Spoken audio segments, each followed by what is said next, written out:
یونس بن یعقوب سے مروی ہے کہ میں امام جعفر صادق علیہ السلام کی خدمت میں ایک روز حاضر تھا۔ ایک شامی آیا اور کہنے لگا، شام کا رہنے والا ہوں، علم کلام و فقہ و فرائض کا عالم ہوں، اس لیے آیا ہوں کہ آپ کے اصحاب سے مناظرہ کروں۔ حضرت نے فرمایا، تیرا کلام رسول صلی اللہ علیہ وآلہ وسلم کے کلام سے ہوگا یا تیری طرف سے؟ اس نے کہا، کچھ رسول کا ہوگا، کچھ میری طرف سے ہوگا۔ حضرت نے فرمایا، تو اس صورت میں تو رسول اللہ کا شریک بن گیا۔ اس نے کہا، نہیں۔ فرمایا، کیا تو نے اللہ کی وحی سنی ہے جس نے تجھے خبر دی ہے؟ اس نے کہا، نہیں۔ فرمایا، تو کیا تیری اطاعت رسول صلی اللہ علیہ وآلہ وسلم کی اطاعت پر واجب ہے؟ کہا، نہیں۔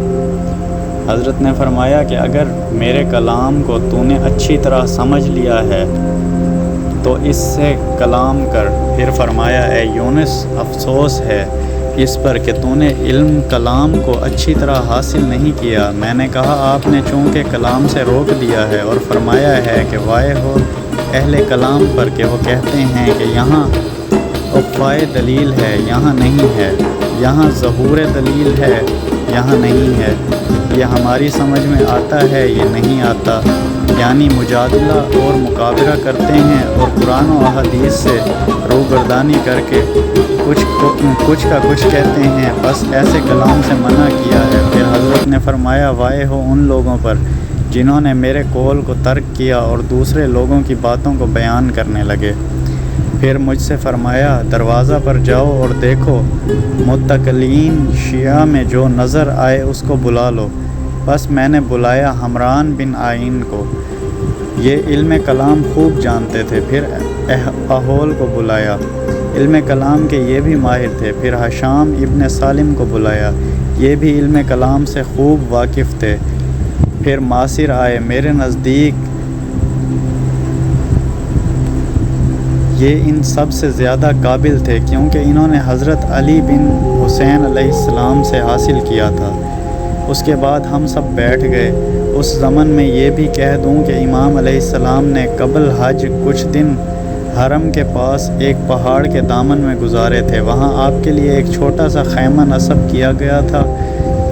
آپ نے اس میں سے سر نکال کر دیکھا تو ایک اونٹ بلبلاتا نظر آیا۔ فرمایا، خدا کی قسم یہ ہشام آ رہا ہے۔ ہم کو معلوم ہوا تھا کہ ہشام اولاد عقیل ابن ابو طالب سے ہیں اور بڑے شدید المحنت انسان ہیں۔ بس ہشام ابن الحکم آ گئے، وہ سبزہ آغاز تھے اور وہ ہم سب سے کم سن تھے۔ امام علیہ السلام نے ان کو اپنے پہلو میں جگہ دی اور فرمایا، ہماری مدد کرو اپنے قلب اور زبان اور ہاتھ سے۔ پھر فرمایا، اے حمران، اس شامی سے مناظرہ کرو۔ وہ اس پر غالب آ گئے۔ پھر فرمایا، اے تاتی، اب تم بحث کرو۔ وہ بھی اس پر غالب آئے۔ پھر ہشام بن سالم سے فرمایا، اب تم اس کی خبر لو۔ انہوں نے دونوں سے الگ بحث کی۔ پھر امام علیہ السلام نے قیس یاسر کو حکم دیا۔ حضرت ان دونوں کے مکالمہ سے ہنسے۔ شامی کو ان کے مقابل کامیابی نہ ہوئی اور اس کو اضطراب لاحق ہوا۔ شامی نے کہا، اے لڑکے، مجھ سے ان کی امامت میں گفتگو کرو۔ ہشام کو یہ سن کر غصے میں آیا اور انتہائی غیظ میں تھر تھر کانپنے لگا اور فرمایا، اے شخص، یہ بتا، تیرا رب مخلوق کی کارسازی زیادہ کر سکتا ہے یا مخلوق خود؟ شامی نے کہا، اللہ ہی بہتر کارساز ہے، یہ نسبت مخلوق کے۔ ہشام نے کہا، خدا نے مخلوق کی بہتری کے لیے کیا کیا؟ اس نے کہا، ان کے لیے دلیل اور حجت کو قائم کیا تاکہ وہ متفرق نہ ہوں اور اختلاف ان میں پیدا نہ ہو اور الفت سے رہیں اور ان کی کج روی درست ہو جائے۔ ہشام نے کہا، وہ کون ہے؟ شامی نے کہا، رسول اللہ صلی اللہ علیہ وآلہ وسلم۔ پوچھا، رسول صلی اللہ علیہ وآلہ وسلم کے بعد؟ کہا، کتاب و سنت۔ کیا کتاب و سنت نے ہمارے اختلاف کو دور کر دیا؟ شامی نے کہا، ضرور۔ ہشام نے کہا، پھر ہمارے تمہارے درمیان اختلاف کیوں ہے اور تم ہماری مخالفت میں شام سے کیوں آئے ہو؟ یہ سن کر وہ شامی چپ ہو گیا۔ امام نے فرمایا، بولتے کیوں نہیں؟ اس نے کہا، کیا بولوں؟ اگر کہتا ہوں اختلاف نہیں تو جھوٹ ہے، اور اگر یہ کہوں کہ کتاب و سنت اختلاف کو دور کرنے والے ہیں تو بھی صحیح نہیں۔ اور اگر کہتا ہوں کہ ہم میں اختلاف ہے اور ہم میں ہر شخص اپنے حق پر ہونے کا مدعی ہے، تو ایسی صورت میں کتاب و سنت نے ہمیں فائدہ کیا دیا؟ بے شک اس کی یہ حجت مجھ پر قائم ہوئی۔ حضرت نے فرمایا، اے شامی، اب یہی سوال تو حشام سے کر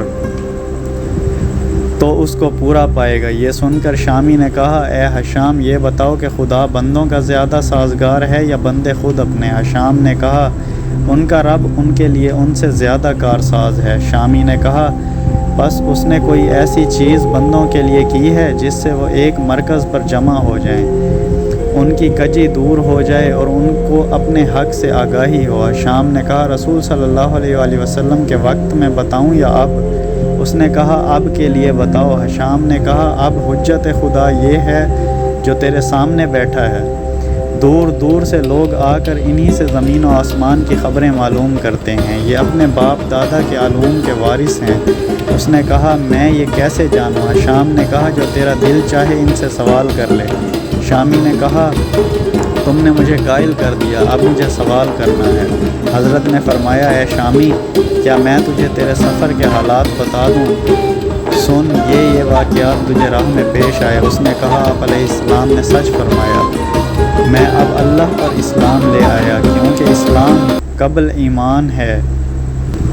اسلام لانے کے بعد میراث ملتی ہے، مناکحت صحیح ہوتی ہے اور ایمان کے بعد اعمال کا ثواب ملتا ہے۔ حشام نے کہا، آپ نے سچ فرمایا۔ پھر اس نے کہا، میں گواہی دیتا ہوں کہ اللہ کے سوا کوئی معبود نہیں اور محمد صلی اللہ علیہ وآلہ وسلم اللہ کے رسول ہیں، اور آپ علیہ السلام وصی الاوصیاء ہیں۔ پھر حضرت نے حمران سے فرمایا، تم نے اپنے کلام کو بنا بر اثر جاری کیا اور اس میں اس لیے کامیاب ہوئے کہ آپ کی سند محکمات سے تھی۔ پھر احوال سے فرمایا، تم نے قیاس سے کلام کیا اور باطل کو باطل سے توڑا، لیکن تمہارا باطل زیادہ ظاہر تھا۔ پھر قیس ماسر سے فرمایا، تم نے جو کچھ کہا وہ احادیث سے زیادہ قریب تر تھا اور احادیث مخالفان سے کم، یعنی تم نے ان احادیث شیعہ کو پیش کیا جن کو مخالف نہیں مانتا۔ تم نے حق و باطل کو ملا کر پیش کیا، حالانکہ کم حق باطل کثیر پر غالب آتا ہے۔ تم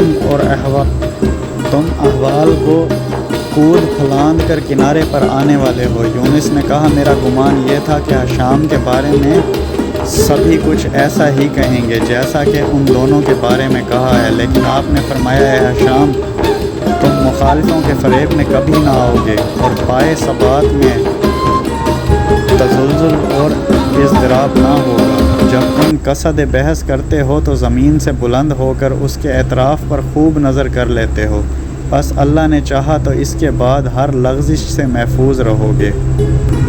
اس سے پہلے کی احادیث سننے کے لیے چینل پلے لسٹ میں اصول کافی پلے لسٹ وزٹ کریں۔ شکریہ۔